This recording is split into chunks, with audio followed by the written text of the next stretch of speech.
Welcome to the all-new Ford Ranger. Now, I drove this a little bit earlier in the year. You can read about it on jalopnik.com, a small blog. You might have heard of them. I drove this on the launch event for them, and now I'm spending more time with the truck. I've been waiting to spend more time with the new Ranger.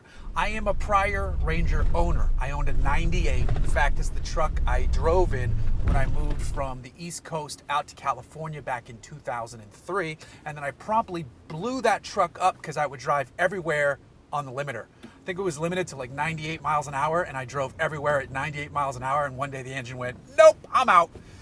And I sold it that weekend for $700 with a blown engine because everybody wants a small truck.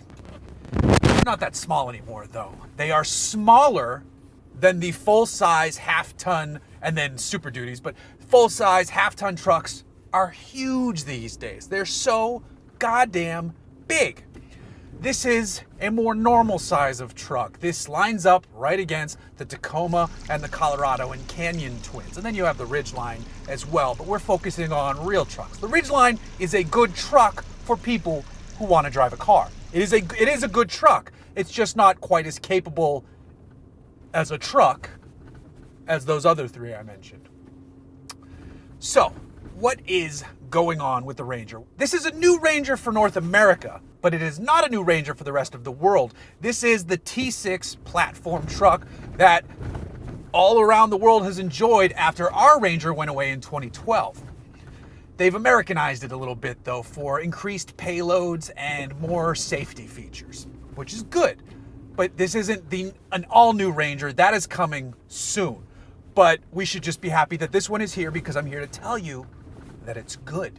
Even though you don't get a lot of choice with this one, it is good. Here are the choices you get. Do you want rear-wheel drive or four-wheel drive? Do you want these little half doors, or do you want a full-size four-door Super Crew? This is a Super Cab.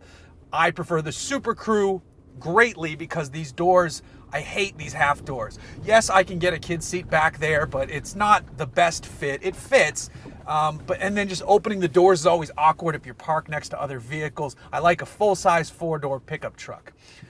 And then if you want to use those seats as an adult back there, forget about it. You can't fit back there. It's for young kids or bags of stuff. That's about it. The car seat fits, and you know, that's it.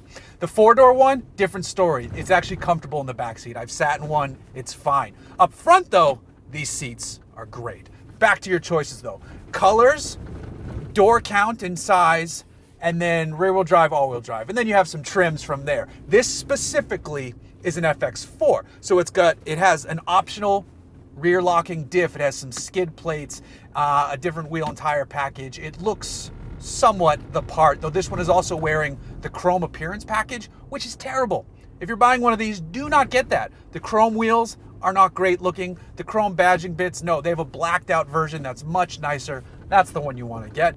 The part you can't choose, but you do not need to worry about is what's under the hood.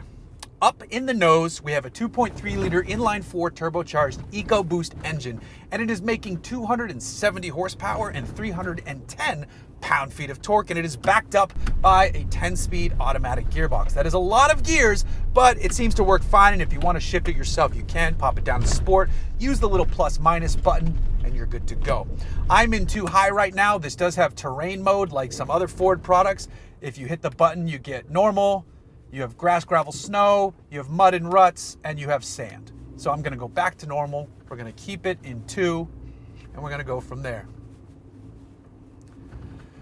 It's been raining a lot here in Southern California, so you have great things like mud, and right up here we have a water crossing that I've hit like 4 times already, twice with my daughter in the truck, because she loves it, because I want to get this thing nice and dirty and filthy. And today it's gonna happen. The last few days I've been doing it. It's also been lightly raining, so it kind of washes off. Today's not the case. We're gonna get this thing stupid dirty, which I should have already shot the exterior, but I haven't. While we're out here, let's turn off traction control, which is just a hold of the button. One press turns off traction control, you hold it, advanced track goes off, and now you're fully off. Fully. So, what are the bones here? What are we dealing with? This is a mid-sized truck with very comfortable seats, a solid, good engine, And I think it's an attractive truck too, minus the chrome bits on the outside. I think this is a nice looking truck, and from the driver's seat you have good forward visibility because the hood slopes away. It's easier to park these than half tons. I can fit this in my 1-car garage, even with the optional bed rack installed back there. You can get this with an optional really nice sound system as well, so there are great features here. Now, 2 things I'd like to see from this truck. An entry-level $19,000, $22,000 single cab, bare bones version. Maybe even with a manual, but just a bare bones version of this truck. And then on the other end, you all know the one we want, the Ranger Raptor. It has to come. It is not coming for model year 2019. They did not say whether it's coming for model year 2020, but I mean, let's be real here. Of course they're going to give us a Ranger Raptor. The Ford Raptor, the F-150 based Raptor, is a money printing machine for Ford. That is a $70,000 truck that people have no problem going, yep, give me that one. Oh, here's my money. Woo, let's go ride the dudes. People love that truck, and for good reason. It's awesome. Now apply some of those Raptor bits to the Ranger, and at a price point, say $50,000, still tons of money, but oh my God, it's going to sell even better than the F-150 Raptor. The Ranger Raptor is going to be awesome. But how does this stack up against the likes of the Tacoma and the Colorado Canyon? Off-road, I believe it's just as capable of everything just shy of the TRD Pro. The suspension on the TRD Pro, especially for 2019, is fantastic. They have Fox shocks. It's good to go. That thing kicks ass now. It was always good, and now it's even better. The FX4 can go just as many places for the most part as every other trim. You have a better crawling system in this truck than the Tacoma. The Tacoma one always sounds like it's about to break. It gets you across, but this one is more intuitive. It works in 4 high and 4 low, and it doesn't sound like the truck wants to kill itself as it's doing its job. The big thing that both the Chevy and the Ford have over the Tacoma though, seating position.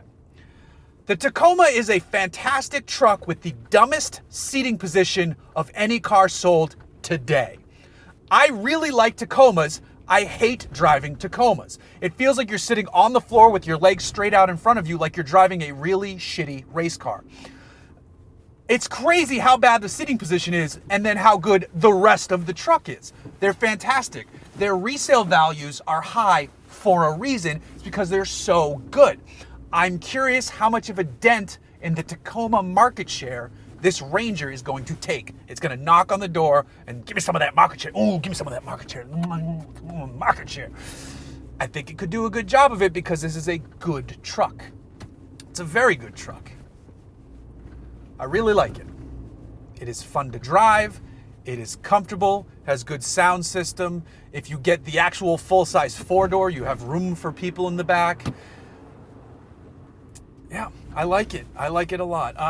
Try to keep the price in the 30s. If you can spend in the 30s, you're doing good. I believe they start $26,000 or $27,000. You can spend into the 40s, but that's just so much money. I mean, at that point, you're bumping up into another class of truck. You're bumping into V8 F-150s, which is so much more vehicle in terms of, towing and payload and all that stuff. This, by the way, is best in class towing at 7,500 pounds.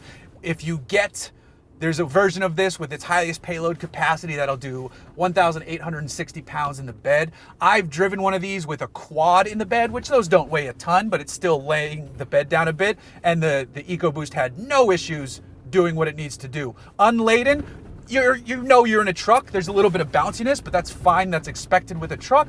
And it's nothing out of the ordinary. It's nothing uncomfortable. It's all good to go. So if you're in the market for one of these, should you consider the Ranger? Yeah, definitely.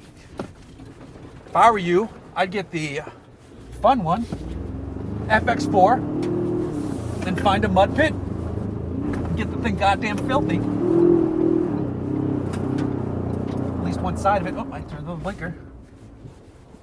Should we do the other side? Oh, let's see if I can get stuck in the mud. Okay. Okay, good. This is good. Stuck in the mud. Shifting to 4 low. Oh, I gotta go to neutral first. Drive. Right out. It's good stuff. These trucks are fun. Let's go back to 4 high now.